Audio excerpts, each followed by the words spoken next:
After 5 years of sticking to a strict schedule, I found myself doing something I'd never done before, leaving a business show a full day early. I work for a telecom company, and every year we take part in 3 major trade shows across the country. Each one lasts 5 days. We usually set up our booth on Sunday and Monday, then the show kicks off Tuesday morning and runs until noon on Thursday. For the past 5 years, I've worked every single show from start to finish, never leaving until the last box was packed and the truck was loaded on Thursday afternoon. But during the most recent show, this past May at the San Diego Convention Center, I messed up my ankle on Tuesday night. Badly. Twisted it enough that I couldn't stand, let alone work the booth on Wednesday. When lunchtime rolled around that Wednesday, my boss took one look at me and said, "No point in you hanging around if you can't help. Check for a flight home." I didn't argue.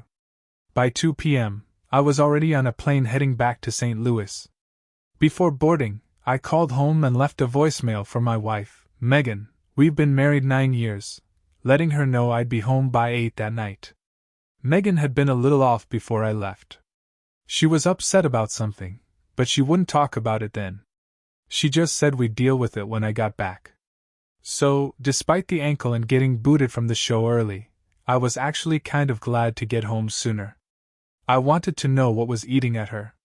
When my taxi pulled up in front of the house, I spotted a black Cadillac in our driveway. That threw me. I didn't know anyone who drove a Cadillac, and something about it just didn't sit right. Megan knew I was coming home. Why would she have company over, especially when she'd been upset before I left? As I walked through the front door, I could hear voices coming from the family room. I stepped into the kitchen and peeked in, and what I saw knocked the air out of me. Megan was on the couch with my best friend Brian. That alone was weird, but what really hit me hard was that her blouse was wide open. Neither of them had noticed me yet. I stood there, frozen at the edge of the kitchen, just staring into the room. I finally blurted out, "What the hell is going on?" Startled, Megan looked up and saw me. Her face barely changed, like she'd been waiting for this moment. She didn't even bother fixing her blouse. That expression. I'll never forget it. "I didn't expect you back tonight," she said, still calm, still smiling. That smile, it wasn't comforting. It was smug. Brian didn't move. He just sat there, looking at me with this half-smirk, like it was all some kind of inside joke. I asked again, louder this time, "What the hell is this?" Megan's tone didn't change. "It's not what you think," she said, still with that same smile. The whole thing felt surreal. My ankle throbbed with pain, reminding me I wasn't dreaming. I tried to process what I was seeing, my wife half-dressed, sitting next to my best friend, and just as I took a step forward, I felt a grip clamp down on me. Another man, someone I hadn't even noticed, suddenly grabbed my right arm and twisted it behind my back. His left arm came around my neck, locking me into a chokehold. I could still breathe, but barely, and just enough to know he could cut off my air in an instant. Megan stood there and calmly said, "Now you get it." She went on to explain, like this was some kind of planned reveal, that they'd been expecting me. This was, in her words, a little celebration. She said Brian had told her all about what I'd supposedly been doing during business trips. She asked if I really thought she'd never find out. If I thought she wouldn't care. She said she wanted revenge. Said she was going to enjoy herself, with Brian and this other guy, who she called Marcus, while I watched. I tried to speak, to tell her I didn't know what she was talking about. But Marcus, the one restraining me, clamped a hand over my mouth and nose. The smell was sharp, chemical. Within seconds the world started to spin, and everything went black. I woke up in the guest room, tied down to the bed. Wrists and ankles bound tight with what felt like speaker wire. Spread eagle. My injured ankle screamed in pain like someone had pressed a hot iron against it. For a moment, I forgot what had happened, until I heard the TV at the foot of the bed. I looked up, and there she was. Megan, completely naked, sitting next to Brian on the screen. She looked into the camera, and said she hoped I was awake. She said she was about to show me something special. Brian was up first.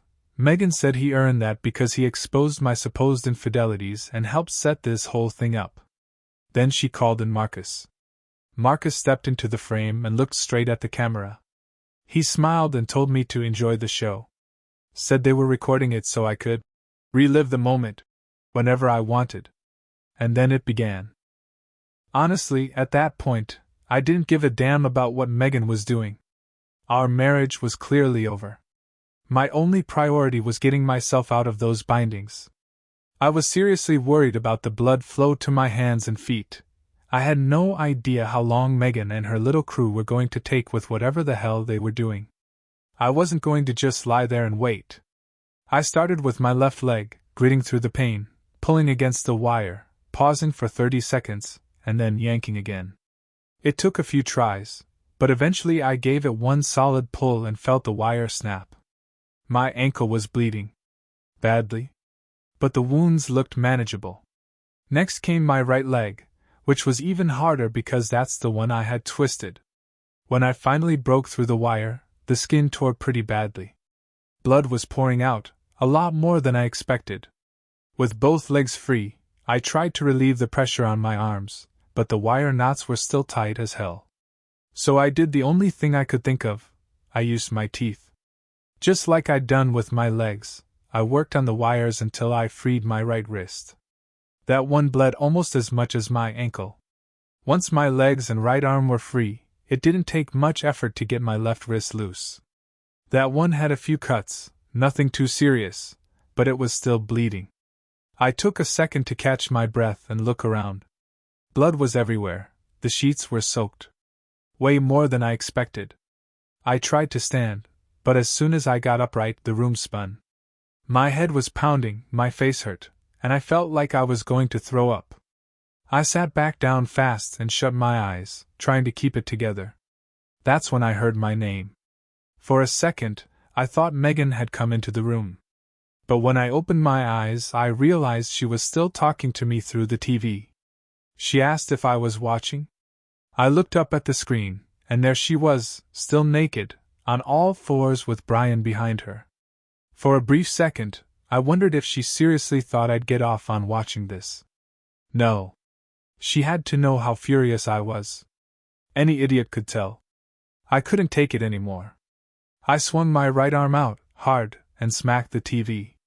Blood sprayed across the screen like something out of a horror movie. Then I saw myself in the mirror. For fresh, swollen bruises on my forehead, looked like knuckle marks. I just stood there in disbelief, trying to wrap my head around the fact that my wife had set this all up. Drugged me. Beat me. Tied me to a bed. And now she was screwing my best friend and some stranger while I was supposed to watch? For a second, I thought about grabbing my baseball bat. But I didn't. I was in no shape to fight anyone. My head was still swimming from whatever they used on me, and who knew if Brian or the other guy were still around. I wasn't about to get overpowered again. And even if I could fight, I wasn't ready to kill anyone. Not yet. Instead, I looked around the wreck of a bedroom. And that's when I got an idea. I smeared my blood on the bedposts and pillows. Then I dragged my hands across the carpet, making two long, messy streaks that led from the bed to the door, just like someone had dragged a body. Next, I limped across the hall to the guest bathroom. I checked under the sink and found some gauze and medical tape. Finally, some luck. I cleaned up the bathroom to make sure I didn't leave any blood behind, nothing in the sink, on the cabinets, or the floor. Thankfully, the master bedroom was downstairs, so I didn't have to worry about anyone hearing me. Back in the guest room, I used what first aid training I had. I wrapped both ankles and my left wrist, leaving the worst of the right wrist uncovered. I needed that one to look as bad as it was. Then I grabbed the cordless phone by the bed. Made sure to smear it with blood. I called 911. The second the operator picked up, I let the fear pour into my voice. "I need help," I said, choking back emotion. "They're gonna kill me. Oh God." I let the phone drop to the floor, along with the gauze and tape, and hobbled out the back staircase that led to the garage. On my way out, I made sure to leave a bloody smear on the handle of Megan's car. Then I slapped my hand against the trunk lid, leaving a full handprint behind. After that, I crossed the street to the empty lot and hid behind some bushes. While I waited, I bandaged my right wrist as best I could. Didn't take long. Less than 5 minutes later, the first squad car rolled up. 2 officers stepped out and approached the front of the house. Another car pulled in right behind them, and its officers headed around the back. The officer at the front door rang the bell. Waited. Rang it again. 30 seconds later, he started pounding on the door. The porch light flicked on. Then Megan opened the door. Even from where I was hiding, I could tell she didn't expect cops. She looked shocked. And maybe, just maybe, scared. From where I was hiding, I couldn't make out Megan's exact expression, but I watched as the officers explained that someone had called 911 from this address just minutes earlier. They asked if she knew anything about it. Megan shook her head and told them she had no idea what they were talking about. Claimed she was alone in the house. That should have been the end of it, but the cops weren't buying it. They pressed her, kept asking questions. Megan stuck to her story, saying I was out of town at a business conference, and she was home by herself. But things went sideways for her real fast. That's when the 2 officers who had gone around back reappeared, escorting Brian and Marcus in handcuffs. "Look who we caught trying to sneak out the back," one of the officers said, giving Brian a shove forward. Megan's whole body just sagged. She slid down the doorframe and collapsed to the floor like her legs had quit on her. One of the officers helped her back up and walked her inside, while the others herded Brian and Marcus in behind her. I couldn't see what happened inside the house, but I imagined it clear as day. The cops swinging open the door to the guest room. Seeing the blood-smeared bed, the torn-up carpet. Megan's face when she realized I wasn't lying there anymore. When it hit her that I was gone. God, I wish I could have seen that moment. Part of me wanted to sneak up to the car and hide in the trunk, just to make it all the more dramatic, but I knew better. I stayed in my hiding spot. 10 minutes passed. Silence. Then all hell broke loose. Sirens screamed, lights flashed, and 2 more cruisers showed up. Things got loud fast. I watched from the bushes as cops marched Brian and Marcus back outside, still cuffed, both of them yelling that they didn't do anything to the lady's husband. Didn't matter. The damage was done. They were tossed into separate squad cars and taken away. Meanwhile, the other officers were combing over Megan's Cadillac. It didn't take long before one of them pointed out the blood on the driver's door handle. Then another spotted the smear I'd left on the trunk. One officer pulled a set of keys from Marcus's pocket and popped the trunk open. I wish I could have seen the look on his face. He called over a second officer. Then a third. "We've got weapons and pharmaceuticals," he shouted to a plainclothes officer who had just arrived. 3 MAC-10s and about a kilo of what looks like cocaine. For the next 20 minutes, they took photos, bagged evidence, and finally had the car towed. Brian and Marcus were already gone. Then Megan came out in handcuffs, crying now, completely broken. She was loaded into another patrol car and taken away too. The cops stayed behind, taping off the front door, sealing the house as a crime scene. That was my cue to disappear. I slipped through the empty lot behind me, staying in the shadows, and walked 10 blocks to a shopping plaza with a McDonald's. I must have looked like hell, bloody bandages on my wrists and ankles, a huge purple lump on my forehead, but I needed a place to lay low. Turned out I fit right in. That McDonald's had more than a dozen people who looked just as beat up as me. No one even looked twice when I walked in. I found a booth in the corner and sat with my coffee, savoring the moment. I couldn't stop smiling. The image of Megan, Brian, and Marcus trying to explain to the cops where my body was. That almost made me laugh out loud. The only thing I hadn't figured out yet was how to make my comeback, without getting charged for misleading the police. But by the time I drained that cup of coffee, I had an idea.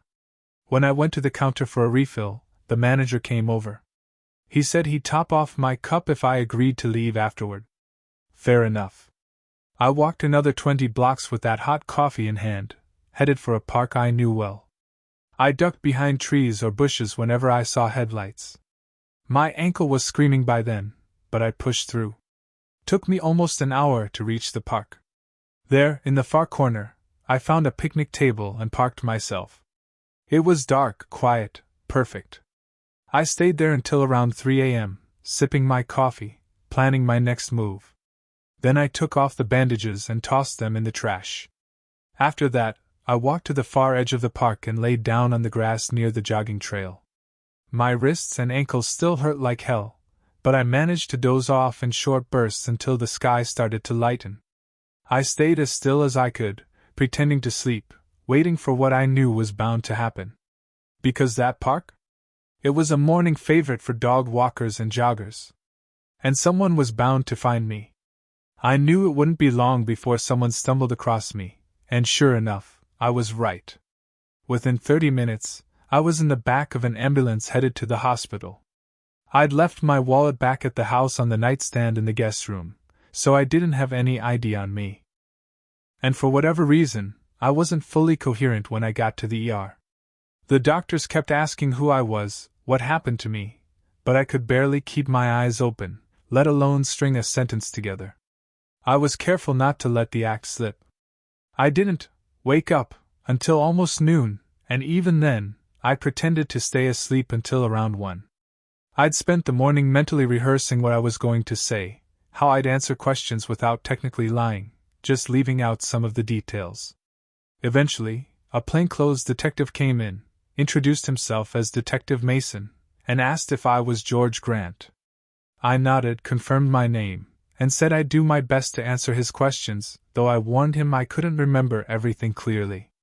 He told me I'd been found by a guy walking his dog around 6 a.m. in a city park, and he encouraged me to share anything I could recall. So I started from what felt like the beginning.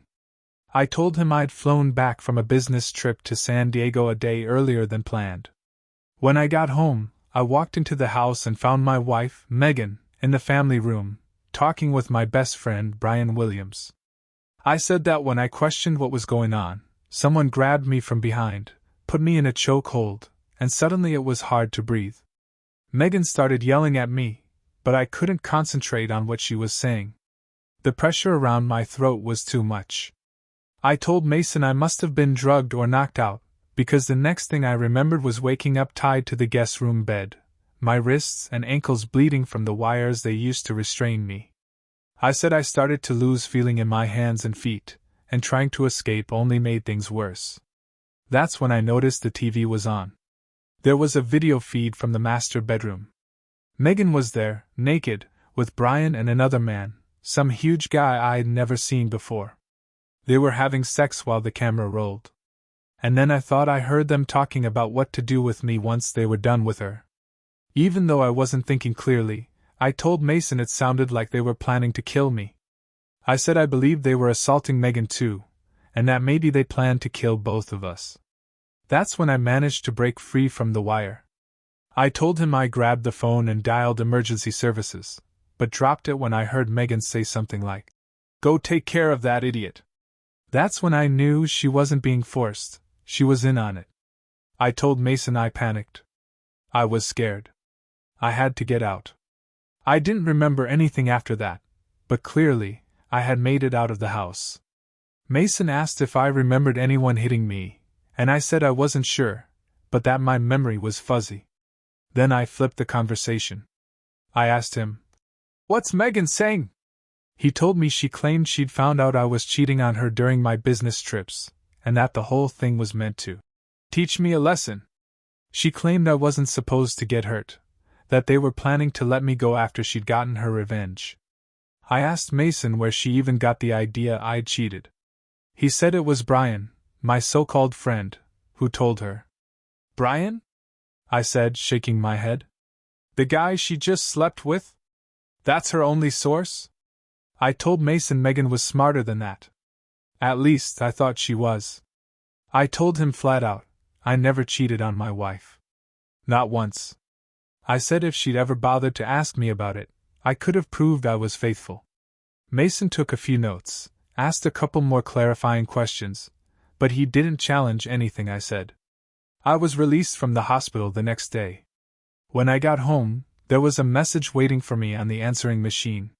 It was Megan, crying, begging me to come down to the station and explain that it was all a misunderstanding.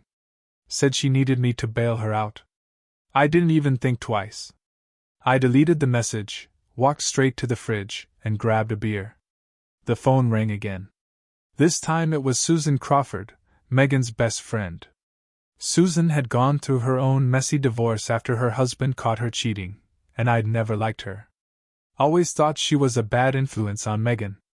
And I had a pretty strong hunch she played a part in everything that happened. She said she needed to talk to me, urgently. Out of curiosity, I told her to come over. An hour later, she showed up and told me she'd just spoken with Megan.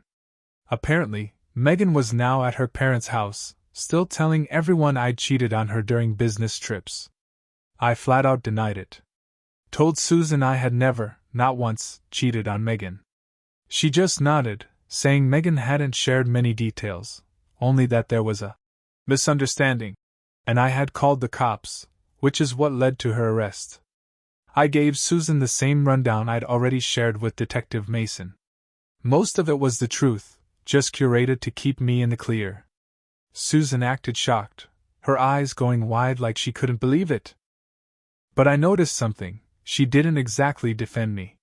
She didn't side with me or turn on Megan. Instead, she said this didn't sound like Megan at all. Claimed Megan must be going through some kind of breakdown. Then she asked the question I knew was coming. Did I plan to talk to Megan? Would I give her a chance to explain?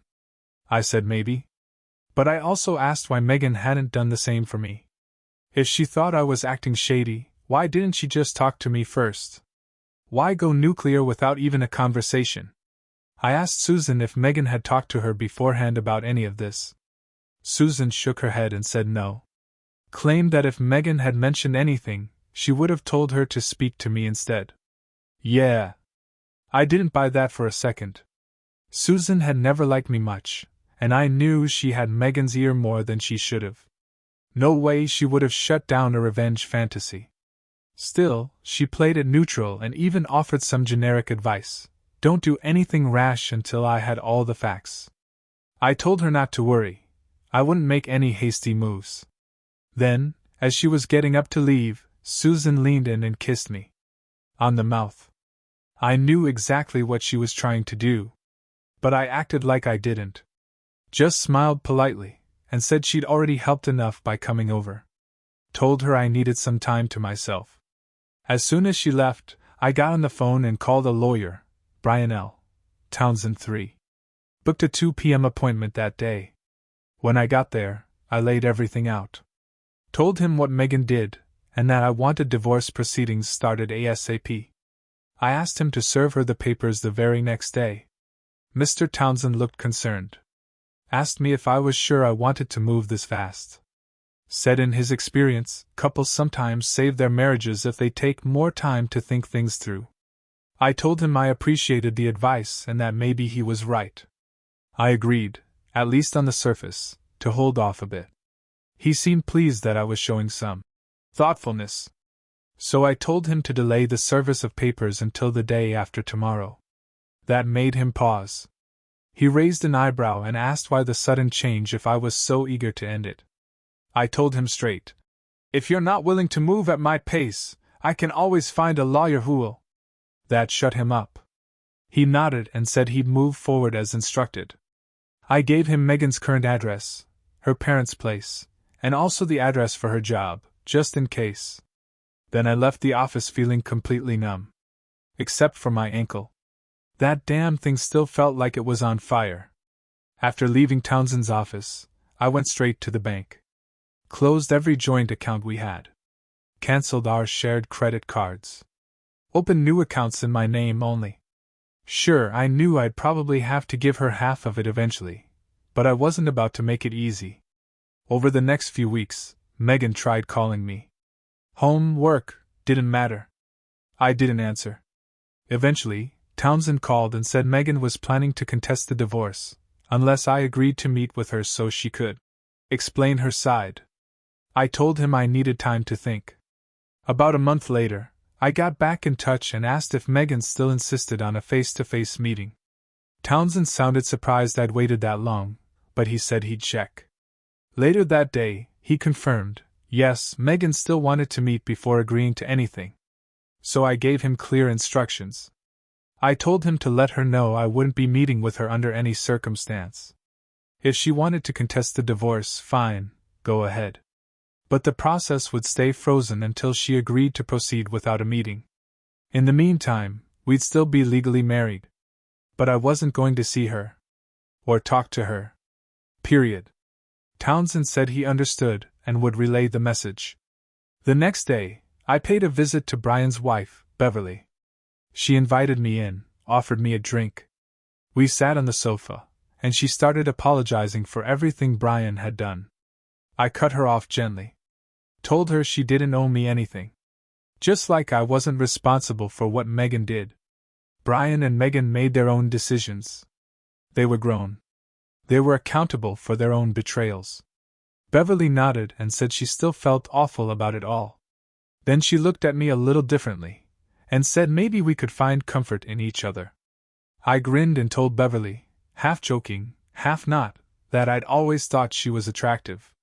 Said that if I'd met her when I was single, I probably would have asked her out. Before I could even finish the sentence, she leaned in and kissed me. No hesitation. No awkwardness. She whispered that she liked the sound of that. Then she took my hand and led me to the bedroom. What happened next wasn't wild or rushed. It was slow, deliberate, tender in a way that almost caught me off guard. Afterward, as we lay there in the quiet, Beverly leaned close and murmured in my ear that she'd be open to getting together again.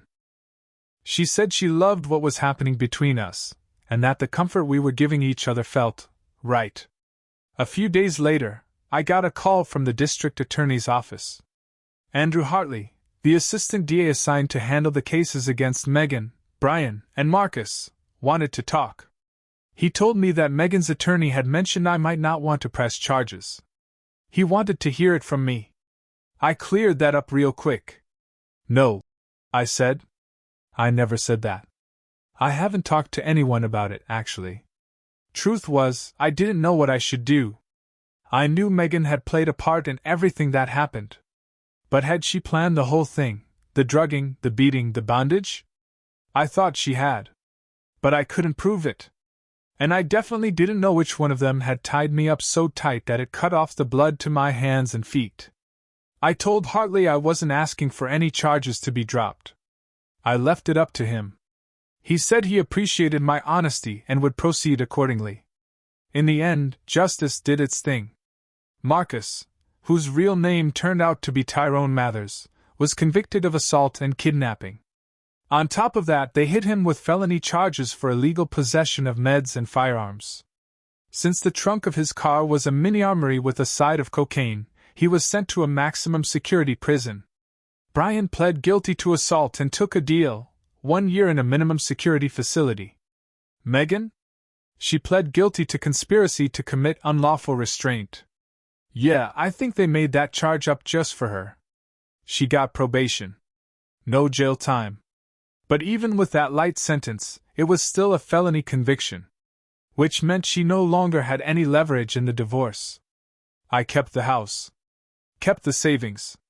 And I got rid of her. About a month after the divorce was finalized, Susan came around again. She said Megan wanted to talk. That she wanted to explain everything. Apologize. Make things right. I acted like I didn't want to meet Megan. Pretended I needed convincing. But the truth? I was curious, maybe even a little too curious, about what she had to say. Susan managed to talk me into it. We agreed to meet at a cocktail lounge about a mile from my place. Not too public, not too intimate. Neutral ground. When Megan slid into the booth across from me, she gave me this soft, tired smile. "Thank you for agreeing to see me," she said, voice trembling a little. Then the apologies started. She said she was sorry, so sorry, for everything. Claimed she just found out. About my so-called affairs during my business trips. I cut her off right there. I never cheated on you, I said, dead serious. She blinked, like that actually surprised her. Then said she genuinely believed Brian's claim at the time. Said she was hurt, angry, blindsided. Claimed she lost her perspective. I wasn't buying it.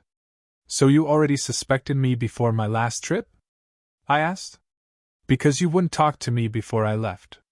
And you still didn't bring it up then. Why not? She sighed and said she needed time. Said she didn't know how to confront me. I shook my head. So instead of asking me about it, you trusted Brian, just his word, and never thought to ask the guy you married? She didn't answer. Just looked away. And then what? You bring in Tyrone? One of Brian's drug-dealing buddies? Real high-class company you keep. She turned red and looked down at the table. I didn't know he was like that. She whispered. And you slept with him too. Megan flinched. It was just supposed to make it worse. I wanted to hurt you the way I felt hurt. I laughed long and low. Not because it was funny, because the sheer stupidity of it all was unbelievable. So let me get this straight, I said. You think, even if I had been cheating, you could make it even by tying me to a bed, dosing me with something, and letting me watch you screw Brian and Tyrone? She started crying. I thought, maybe, if I got it out of my system, and you saw how hurt I was, we could move on. I thought it would balance everything. Balance? I said, shaking my head. Even if I had cheated, you didn't catch me doing a damn thing. You never even saw me talk to another woman. You just heard a rumor and ran with it. I leaned in, my voice dropping. What you did wasn't revenge. It was humiliation. Torture. You tied me down, made me watch you, with him. With both of them. You let that happen and thought we'd be fine? Megan dropped her head and sobbed uncontrollably. Please, she cried. Please give me another chance. I love you. I've always loved you. You're the only man I've ever loved. What I did with them, it was just sex. It meant nothing. Please, I'll do anything to fix this. Just tell me what to do. Her eyes were wide and desperate, her mascara running down her cheeks. I stared at her for a long second. Do you really mean it? I asked quietly. She looked up, confused. Mean what? That you do anything I ask. She nodded furiously, trying to wipe her face. Yes. Anything. I swear. I'll do anything. I slid out of the booth, stood up, and rested my hand on her shoulder. Then I leaned in, close to her ear, and said it, soft, calm, but clear as day. Drop dead. Megan dropped her head onto the table, sobbing even harder. I didn't look back. I could still hear her crying as I walked out the door. 7 months later, I married Beverly.